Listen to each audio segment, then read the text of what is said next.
Talofa lava, this is Pacific Waves from RNZ Pacific. I'm Susana Suzuki. Coming up, Palau's Congress is divided over the setup of a US military base. Also, during the COVID, the immunization coverage has dropped in almost all the region. measles cases increases in the Pacific, and we are currently living beyond our means and the government can't balance its budget. Tonga's government releases a report looking at how it can reduce its staggering debt. The Palau Congress is still divided on whether or not the United States military should have an increased presence in the country. Last month, the House of Delegates approved a joint resolution proposing Congress's support of the US military base establishment, listing a number of flown benefits for locals, including improved infrastructure and telecommunications. However, the resolution is the complete opposite of one put forward by the Senate last year, expressing concern about the US being invited to deploy missile batteries on the island. Koroi Hawkins spoke with RNZ Pacific's Palau correspondent, Onerang Kambes Kesolai, about the differing views in Congress on the subject amid an election year. Yeah, this is one of those ideas that to help Palau's economy recover from the COVID-19 pandemic, we can ask the United States to invest in infrastructure or telecommunications industry, as well as the presence of the U.S. military personnel itself would put some cash into the economy. But our National Congress is two houses. There's two houses, and they're at odds with each other. Last year, there was the Senate introduced a resolution expressing its concern about Palau inviting the United States to deploy its missile batteries on the island. And that's basically, they did not like any further U.S. expansion on the island. Now we have this House of Delegates who are just doing the opposite, and they come with this pro-U.S. military build up on the island. And if you look at the Palau leadership right now, the Palau President Surang also has expressed interest in the U.S. coming into the island and also build up its facilities, because he believes that when the United States comes in, they can help Palau build its road, the airport, expand the airport, expand the seaport. So those are the major infrastructure development that Palau cannot afford, but only with the help of the United States military, then they can move ahead with those projects. So that's kind of like the idea behind these resolutions and express support to bring in the U.S. military. This isn't the first time this has happened, though, has it, in terms of interest in the U.S. military setting up a base in Palau? Yeah, it's not the first time. In 2020, during President Tremangsaw, and at that time, then U.S. Secretary of Defense Mark Esper under President Trump visited Palau. It was a very historical moment because that was the first time that high U.S. government officials visited Palau. But when he came, President Tremangsaw, then Palau President, took advantage of his visit and delivered a letter to him. It requested the U.S. military to come into the island and build dual-use facilities, meaning that the United States come in and invest on infrastructure improvement and upgrade on the seaport, airport. Those are considered dual-use facilities where the civilians and the U.S. military can both use them. So that was the first instance. And it was after that invitation from President Tremangsaw that we start seeing this increased military presence on the island. Large-scale military exercises.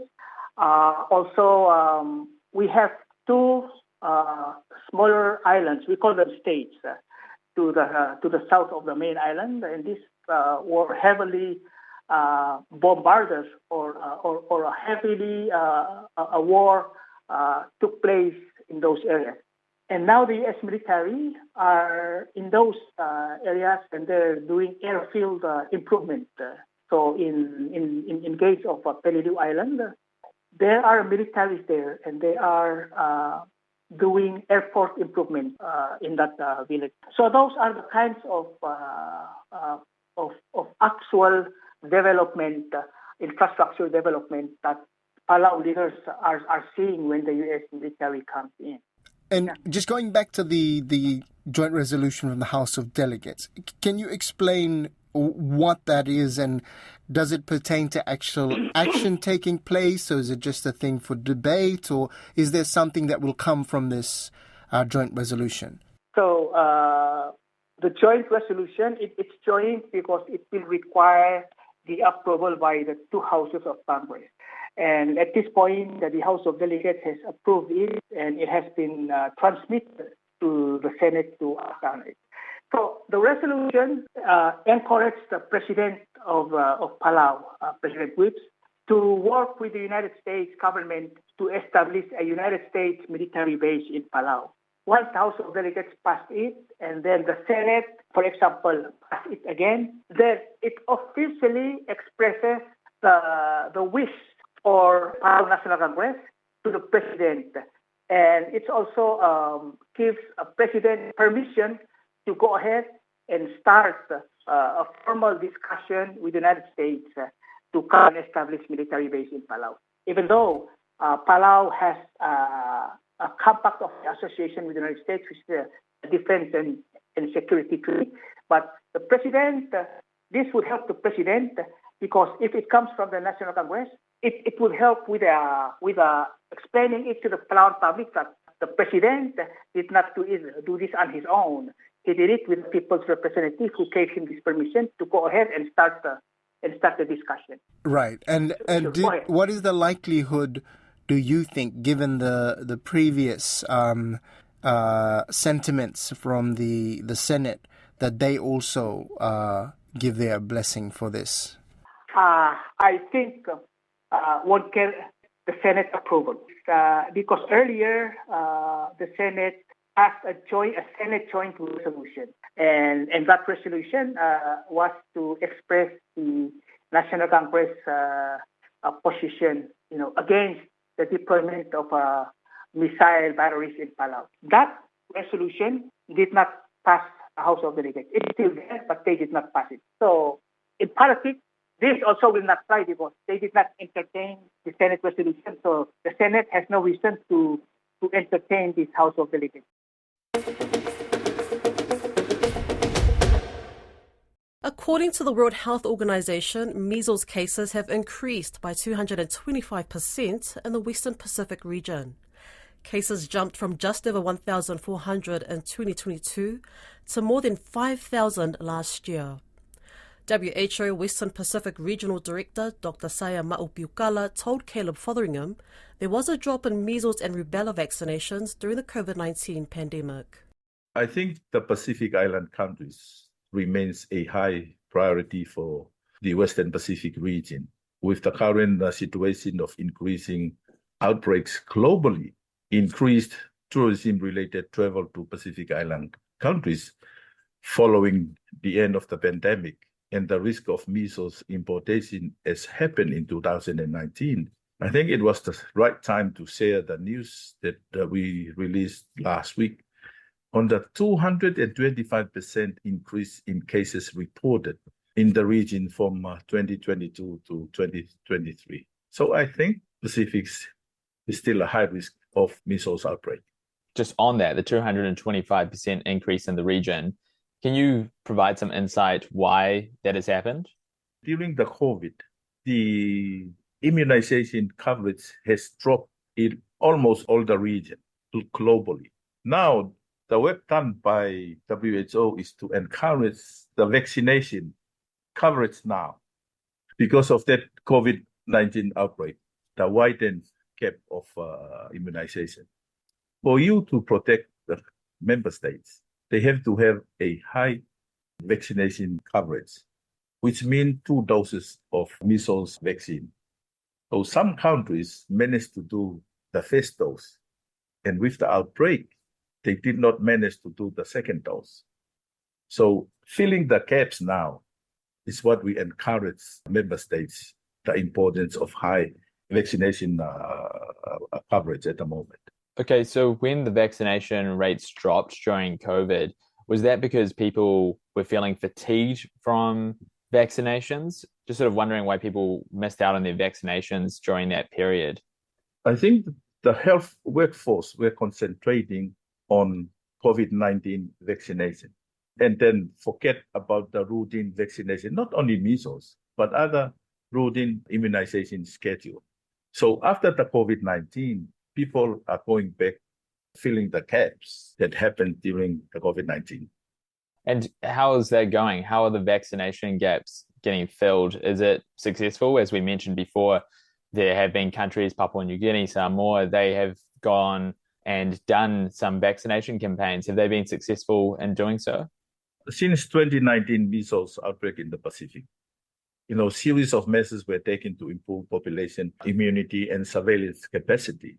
So all the countries that introduced 2 doses of measles-containing vaccine, and including recent introduction in Vanuatu as well. So there have been regular catch-up campaign and supplementary immunization activities in several Pacific Island countries to ensure a high level of immunity.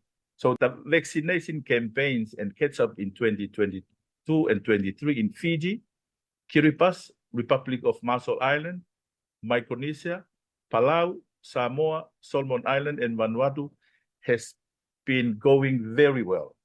Immunity caps among older birth cohorts were closed by wide age range outbreak response and preventive supplementary immunization activities in 2019 to 2020 in several Pacific Island countries.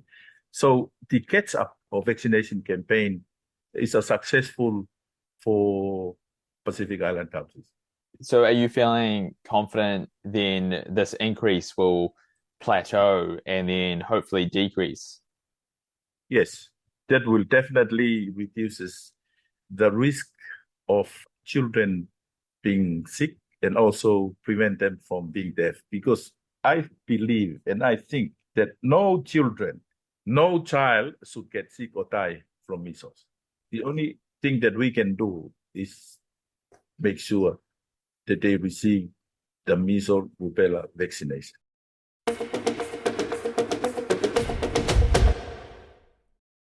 Tonga's government has released a report of policy priorities outlined by US think tank, the Copenhagen Consensus Centre. The report is designed to help Tonga with its development. Finau Funua has more.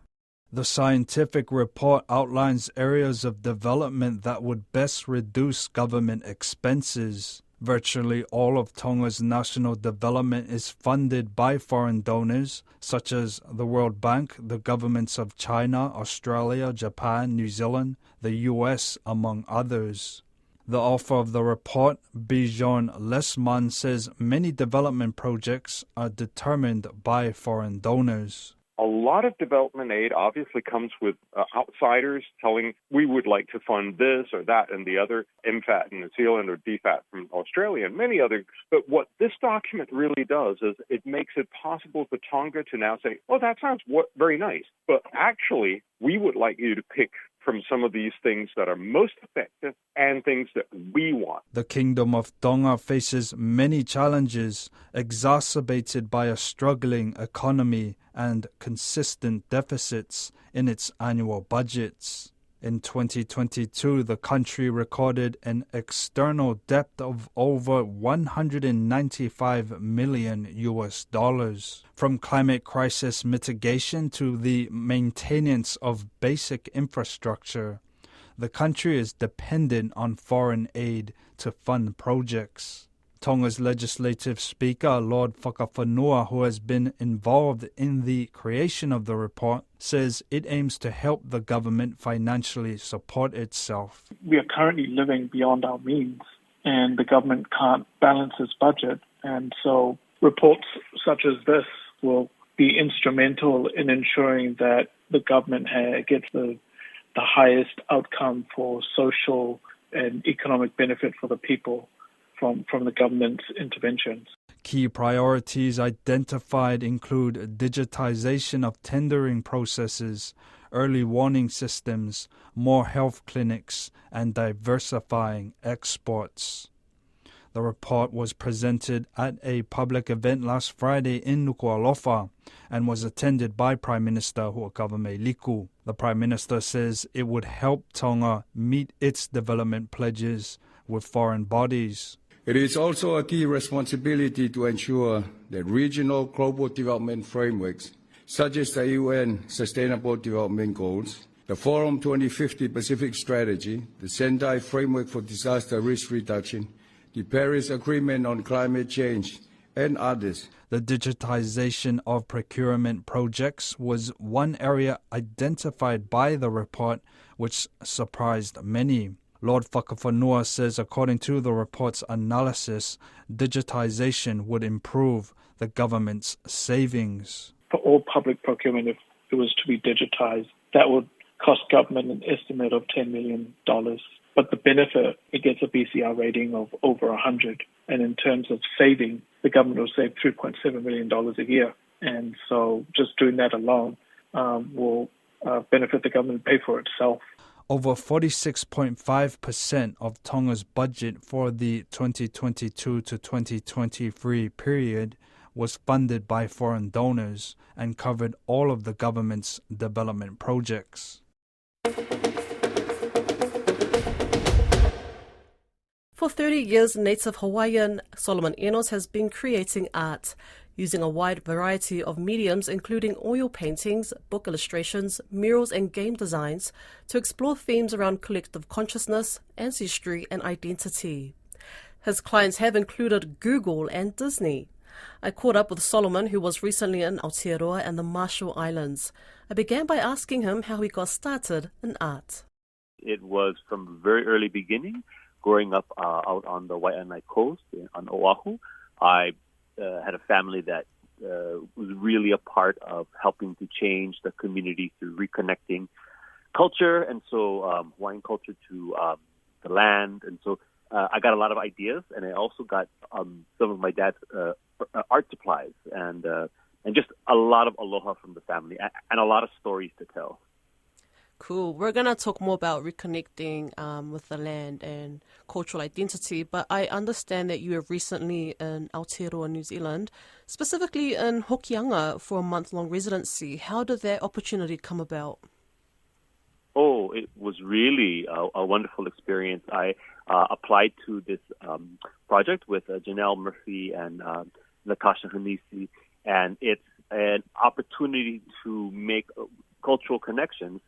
And I was honored to be accepted. And since then, I got the chance to reconnect with land right up into the Renga location and back again. So much to digest.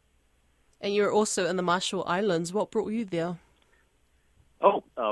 Immediately afterwards, I've been part of a project working with Kathy Nokindiger, amazing Marshallese poet and leader, and doing trips up into locations like Bikini to create artwork as a way to talk about the legacy of nuclear testing in the Pacific, and also, really some of the front lines in climate change and the resilience of the Marshallese people. So it's a collaboration between Marshallese and international artists. And we had an exhibition there right along at the same time with the Nuclear Victims Remembrance Day in the Marshall Islands. Yeah, what was that like being amongst it was the 70th anniversary, right? What was it like being amongst the community? Oh, well, it's a really powerful time because as a Kanaka Maoli indigenous person to Hawaii, we knew these places. These places are in our history and our background, and we've had connection with the many peoples of the Marshall Islands and the communities there for generations. So it's amazing because I get to reconnect with places that seem so familiar. They're just out of like dreamscapes. But it is a reminder that Hawaii has played a really heavy and unfortunate, deeply tragic role in being basically the place where, so many of these nuclear tests were organized and coordinated. And so as an indigenous person in Hawaii, making the opportunity in any humble way to stand in solidarity with Marshallese community, especially as when they have, they have to leave their land. And they want to stay. So I think being a part of both, to help to facilitate that in any way as an artist and a creative is one of the things that I think we were able to help to do. So, a major and heavy experience. Absolutely. So as an artist, how does your art empower Indigenous people, especially for those that are wanting to reclaim sovereignty? Sure, absolutely. Oh, boy. Well, I have a whole toolbox of concepts that I like to explore, but the one I think links them all together is a question I have for everybody, every Indigenous community, really. What does success look like? Visualize it. Come up with a theatrical skit of a day in the life of I am an Indigenous person in a land that has been healed. In a culture that has been reconnected. This is my optimized life. As a person who's living in harmony with their, the land and the history of the land. And any way that we can articulate these messages gets us closer to what we actually want to achieve. Because we got tons of examples of what we don't want. And I think if we're only carrying what we don't want with us, it's important to understand what that is, but to not be defined by it and not to be burdened, so overly burdened by it. We need to put emphasis on what we want to succeed. What does success look like in every possible way within the Indigenous community? And so as an artist, I can make graphic novels, I can make drawings, I can make paintings that almost like it's like a little bit of bait on the hook for such a reality, to just kind of catch that reality and bring it up out of the ocean like we did with the island so many eons ago. That's Pacific Waves for today. To listen back, head over to rnzi.com/programs. We're also on Spotify, Apple and iHeartRadio. From myself and the RNZ Pacific team, so far, so we